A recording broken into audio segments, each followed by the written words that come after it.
kind of show what's going on inside here. Guys can see there's quite a bit of space here. That's intentional to be a crush zone. It's not if it's gonna get hit, when it's gonna get hit or smashed to get something. It all happens.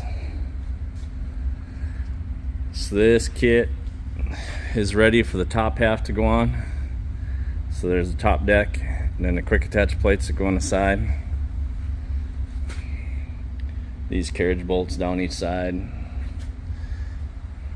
Gets those quick attach plates, toolboxes, top deck. There's another one over there. Another